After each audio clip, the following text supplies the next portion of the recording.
Welcome back to Messy Moments Included. We're your host, Mac. and Abby. And today we're coming to you live from my new apartment. So I moved. The setup is a little bit different, as you guys can tell. Don't pay attention to this.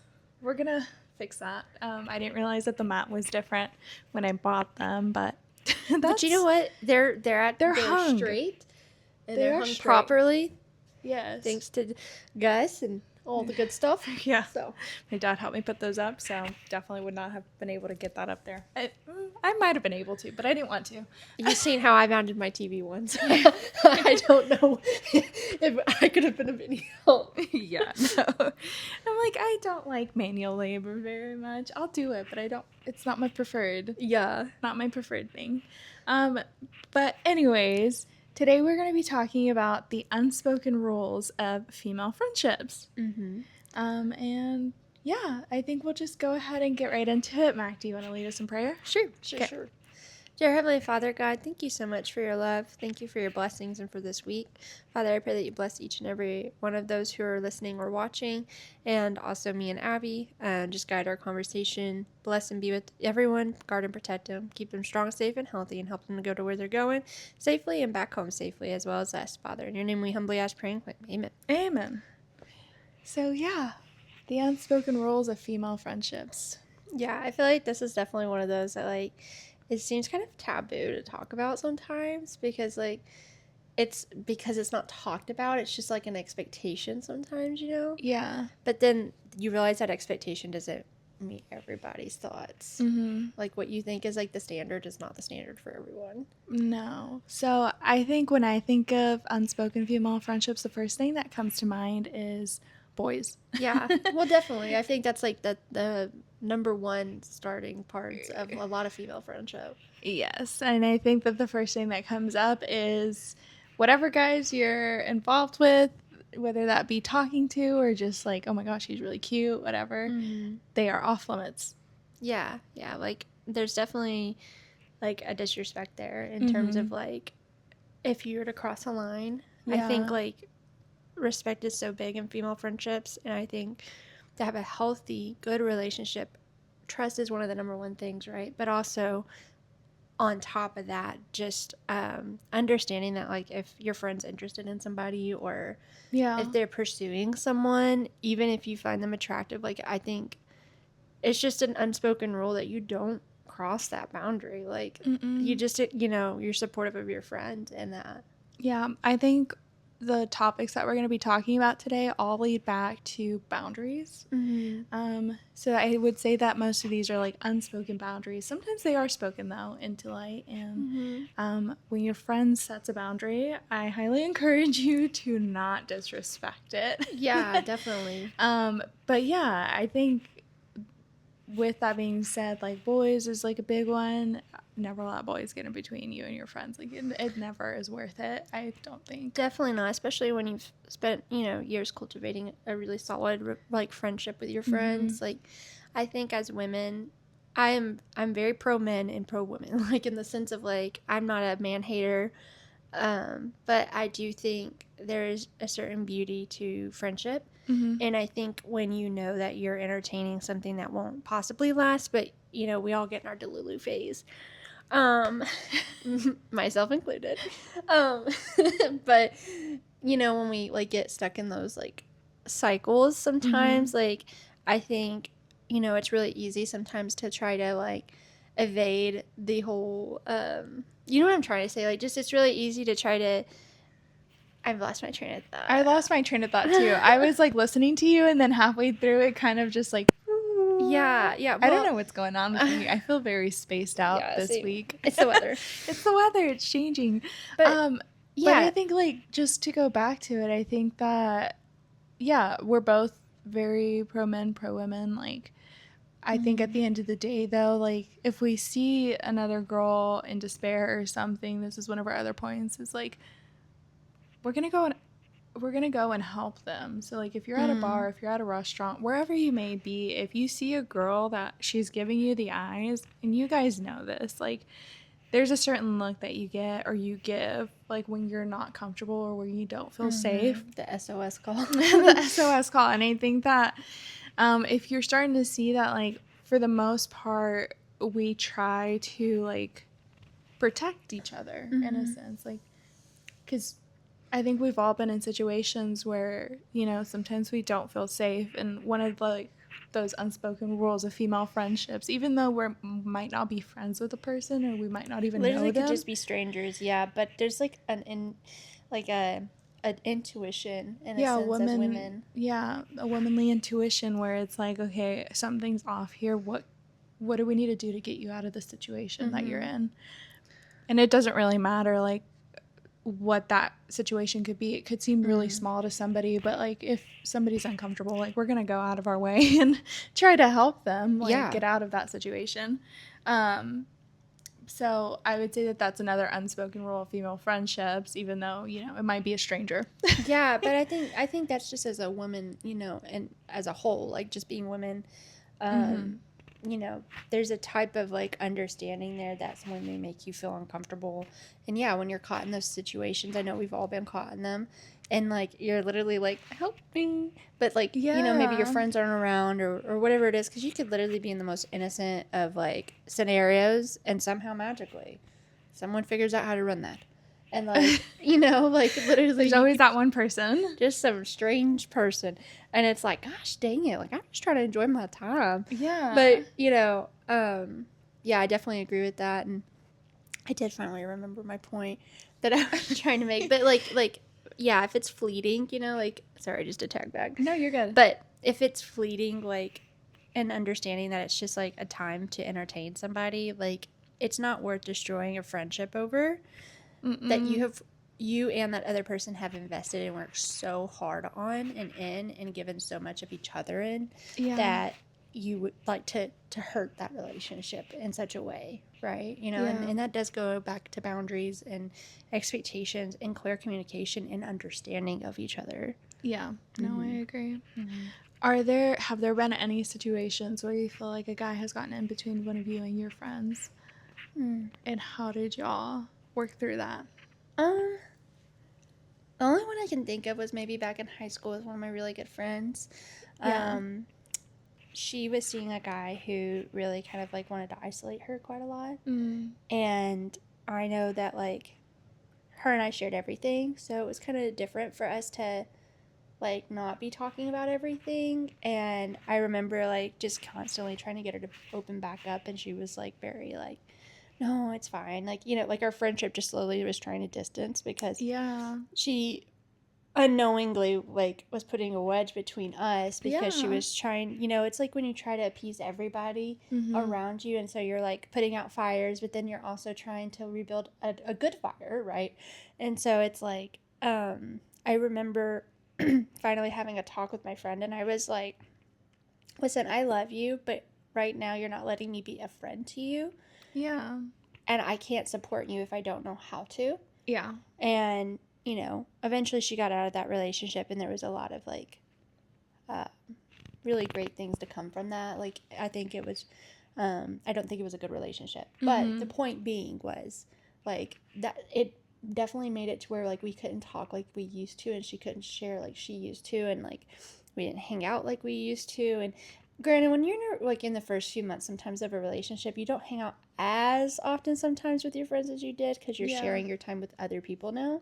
Yeah. But it was more of like a secluding, and I was like, man, like this is so tough. And you know, I think she was just trying to protect their image, and then like also like keep our friendship going. And you know, there's just a lot of balances there. And so yeah, I would say that was probably the only time I can really think of a man having come between me and my friendships. If anything, I think I've been really blessed to have really good girlfriends to tell me more so when a guy's not been good for me, when I've needed it, more than I have the opposite end of when like somebody has come between me and my girlfriends. Yeah. What about you? I think we've all had those kind of relationships maybe where it kind of secludes you. So I know that in high school, and I do think that this had to do with, like, it being my first love, my first boyfriend, my first everything. A kind of a similar situation happened to me where I had this group of friends, and then I had gotten back with my boyfriend at the time. We were on and off a lot. Okay. And I had gotten back with him, and all of a sudden my friends cut me off. Like, I never heard from them after that, because we were like seniors in high school. Oh, After wow. that friendship, like, or after getting back with him towards the end of senior year, I never heard back from those friends, and I like, still to this day, I don't know what happened there. But I would say, like, it is definitely important to not, like, allow yourself to be isolated, but also to surround yourself with people who are willing to communicate and be like, hey, I see that this is going on. Like, I don't know if it's the best thing. I don't know if you've noticed, but you've distanced yourself. There's definitely a time and place and a way to do things in compassion as a friend to address those things, because it's like you're entitled to your own decisions. Yeah. But at the end of the day, I love you so much that I can't sit here and, like, not acknowledge the things that are hurting you. Yeah. Or are hurting our relationship because of something. It's just like a domino effect, and that definitely comes back to, like, boundaries and honesty with your friends and trust. Yeah. And so, yeah, I would say not necessarily, well, I guess in that instance, a boy did get between us, but I still don't know to this day why. I mean, I would say, like, overall, he wasn't a bad person or anything. There was nothing wrong. I do think that my attention had, like, shifted over to him more than it probably should have.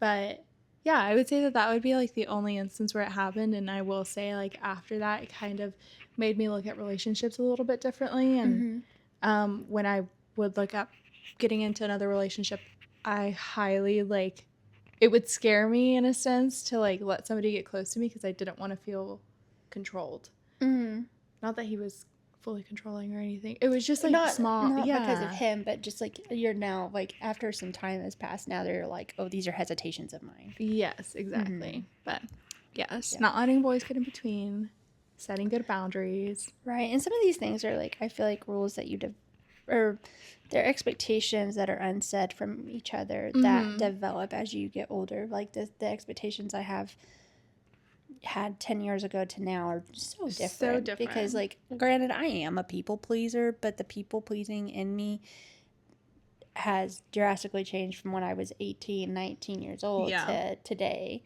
being 26, 27. And, yeah, like, I don't know about you, but, like, I think about, like, like, when we were talking about trust, I know you and I were talking a little bit about this the other day. Like, trust is so big to feel safe and, like, confided in and seen by your friends, that I feel like in female friendship, the things that are really serious to you, or in any friendship, honestly, but, like, whatever may be serious to you and needs to stay, like, between you and the walls and the person that you're talking to, it should just stay there. Like, that's no one else's business to be fed through. I agree. So yeah, another one of those points is, like, yeah, if your friend shares something with you that doesn't go anywhere besides the four walls that heard it, because I think that should not be one of your other friends' business to know. Like, if they wanted to know, and I know, like, a few instances, like, where coworkers have left previous jobs, and then other coworkers are like, oh, do you know what happened to them? I'm like, yeah, I do, but I'm not gonna tell you. Or they'll ask me, and I'll be like, well, have you reached out to that person? Right. Because at the end of the day, that's not my business to share. And right. And there's a fine line between checking up on somebody and just happening to know, like, oh, I know you're really good friends with this person. Have you, by chance, whatever. And gossiping. I think there is a pretty easy line to cross sometimes, but I also think your intention, and I think when you have discernment, when you're doing it and you're leading into gossip. You can definitely feel it, and it makes you feel icky. Icky sticky. Like, right now, I can say, like, I'm in a community group I just started with some girls, and I didn't just start. it just started, and we all have become a group. Anyhow, point being, you know, where one of the parts of like this community group is eventually we'll all share like basically our testimony and our life stories. And I'm like super like hesitant about that. That makes me really nervous and like icky sticky. But one of the really beautiful things that was happening like the last time we were really talking about it in that community group was they were like, you know, there will be a standard and an expectation that what is confided in here, what is shared here, must not go anywhere else. And I think just understanding that there will be a trust developed through that because you are really sharing your life and things that you don't want everyone to know. And you know, there's the good, the bad, and the ugly. And I am really just excited to be like with some other girls in that maturity of just like, wow, like this is so that we can help each other down the road, so we understand each other better, so we communicate better. And so I think, yeah, that trust goes a long way to not share that with other people because that's not everyone's business. Yes. And kind of piggybacking off of that, yes, we're called to carry each other's burdens. Yes. But there are some things that you cannot ask a friend to do where it compromises their morals. So I do think that there is another boundary there that is kind of unspoken, but sometimes you do have to speak it if it's with people who maybe don't believe the same way that you believe or have different points of views. Everybody that you come across are going to have different points of views on life, but I think that there's a standard in morals, like moral standard that you don't cross. And if you come to me and you tell me something and then you're like, you can't tell anybody, but it's something that is harming multiple people and yourself, like there has to be, I'm not the type of person that'll just like stand around and be like, oh, that's okay because it's you. No, it's not okay. And I think that's part of like loving someone and loving someone well is to not like, you can love somebody and not tolerate everything they do. I know I've made decisions in the past that weren't great for me, and because like you've been such a good friend to me, at some point I was looking for someone just to like basically validate the decisions I was making that weren't feeding my soul.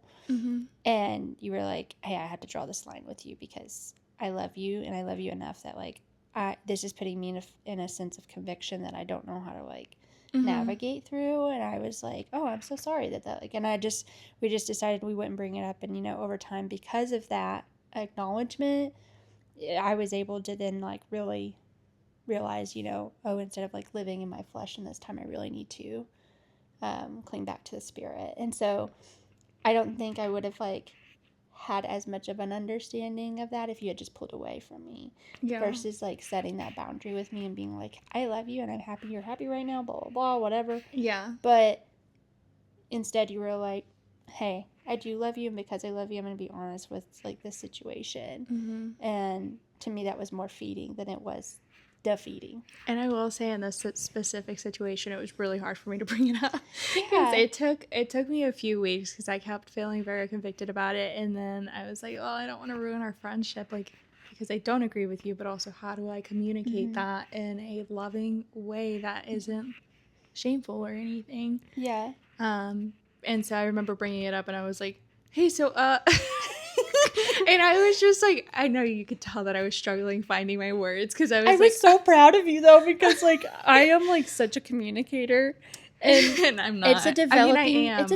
It's a continuous developing skill in you. Yes. And that was leaps and bounds because I was literally like, you're communicating about some really deep things right now. Because it's easier for me to just, it was good, but it's easier for me to just like shut off and like be like, okay, you'll figure it out on your own eventually. But at the same time, I was like, no, this is putting me in a really weird situation too. But also, like, you're hurting yourself. I was in a situationship. We'll just make it really easy on you guys. I was in a situationship that wasn't feeding my spirit, but it was feeding my flesh.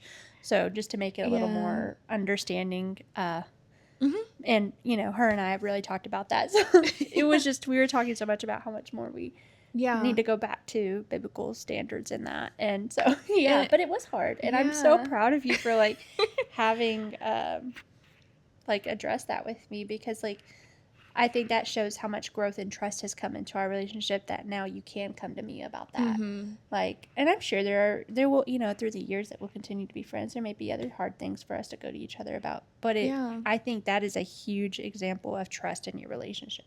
Yes. With that being said, like, not all friendships are the same, and not everybody receive things in the same way or are receptive. Mm-hmm. You don't communicate the same way to everyone. And I think that also comes down to discernment. Mm-hmm. And just knowing how to, like, approach different situations and scenarios with different people. Where, you know, I would say for the most part I'm fairly receptive to most people, but if you're coming to me, like, very aggressively, I will immediately shut down. Like, I am not someone who receives aggression well. Mm-hmm. And so, but if you come at me with compassion, and you can be as blunt and harsh as you need to be, but you're compassionate and wanting to, like, just be honest with me, I respond so well to that.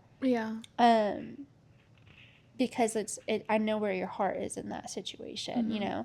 But it's different for everyone. Everyone needs to have a hard truth a different way, or they need to, you know, it looks different for everybody. Like, I know for you and I, like, anytime that for me, that, like, I've known I needed to talk to you about something, I know, like, okay, give it a few days. Because I want to, like, encourage you to start wanting, you know, over time I've wanted to, like, encourage you to want to bring it up. And then I'm like, okay, I'll just go ahead because I really don't like feeling funky.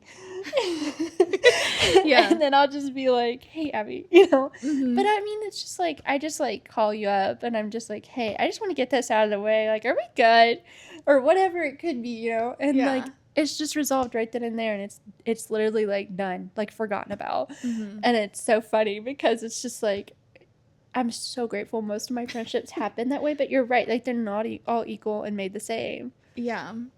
So all that to say, boundaries, friendship, trust, all unspoken rules, like, all of this kind of goes back to, like, boundaries and trust and compassion and doing things out of love and not out of, like, spite or hate or... And just making sure, too, that you're just as responsible, like, when we, like, tagging back to, like, gossip and stuff. Like, not only as a good friend as a whole, like, not only you yourself not spreading gossip, but also stopping gossip. Like, if you hear something and you know it's not right, or that it's a lie or whatever it could be, like, if you know the truth, speak up and say, hey. And you don't even have to share personal details or anything. Like, you can still, like, keep that confidential, but say, like, hey, let's not talk about this. Like, that's not something that's, like, we need to be discussing. We could talk about plenty of other things. And my thing is like, if you can't sit through a lunch without talking about other people, what is your friendship? Like, and I'm not gonna sit here and say that I ain't done the same thing. Like, I'm not gonna lie to you guys and say I haven't gossiped before. Of course. Like, but it is a continual lesson of, like, why we don't and what, you know. I heard this person talking the other day about the neural pathways in our brain whenever we gossip or whenever we like, speak negatively. It changes, like, our pathways. Now, there's scientific ways to say this. I am not in the sciences. That was my worst subject in school. Mine was math, so. Oh, really? Mine was definitely you science. Tell. I never mind. No comment. But I will say, like, there is power in your tongue. Like, if whatever you speak out is whatever is going to shape the way that you think and the way that you speak. And if you're only speaking negative things, that's going to feed into, like, the conversations that you're having and the way that you think and the way that you think about yourself. Like, you really are rewiring your brain to, in a sense, just be more negative. Yeah, it kind of makes me think of that Bible verse, and I'm going to paraphrase it a little bit because I'm not 100% sure if I'm quoting it properly, but, like, your tongue can speak life or death. Yes. And it's very true. Like, even in our circumstances, even if your life isn't going good, God is always good. And, like, I can say for myself, like, as somebody that struggles with a lot of anxiety, it's really easy for me to want to speak death in a sense. like all these fears, all these burdens, blah blah blah blah blah. But I can also choose to speak life and say that my God is faithful. Mm-hmm. And also just like just to I'm just like to tie into that, like, yeah, I think like I definitely agree with that scientific like study, because like I do think like the more you like say stuff like that, whether good or bad, like the more you'll yourself process it that way and your outlook of everything in life. And Mm-hmm. it's so important that we protect that. Yeah. No, Yeah. I completely agree. But yeah, do you have any other unspoken rules of female friendships? I really think boundaries, trust, and communication are just like some of the main things, and also just, yeah, like you were mentioning earlier, like even if you don't know each other as women, like just being there supporting each other is so huge. Yeah. If you notice someone is in need of help, help them out. Like, Yeah. it's so much easier to be like, hey girl, and pretend like you've been best friends your whole life, and her kind of give you a look and then realize something, than it is to walk past and know that that woman was uncomfortable. For me, at least, I have better piece of that. Yeah. Also be safe while you're doing it. Like, assess the situation. Like, if you're in a place where it's not safe for you to intervene, like, call the cops, call somebody else to help, or to like step in. For me, I know I've like experienced it like when I've gone to bars before, like and then, you know, these places can be like really nice, whatever, it doesn't matter, like weird people are everywhere.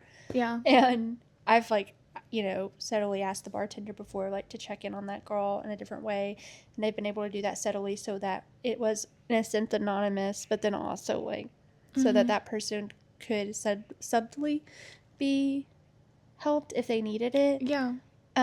Without alerting the person that was making them uncomfortable. Yeah. So, yeah. There are ways to do it, and do it kind safely. Sorry. Happy has a thing about feet. Yes. I just like put my foot over near right her. in my face. Gosh, I will throw up. Oh my gosh, I'm wearing socks. I know. I have a really weird thing about feet. They gross me out. I don't. So like the problem is that I always forget that you do, and then I just swing my leg over, and then I'm like, oh wait, you may not want that. You definitely don't want that. I do not understand people who have foot fetishes. Ooh. I don't understand that either. I just don't have a problem with most feet. Like, take care of your dogs, but you know. Yeah, I do. Why are we talking about feet? Wait, sorry, that was my fault. That was your fault. How dare you, Mackenzie? Oh gosh. But yeah, all that being said, I think we covered everything. Yeah.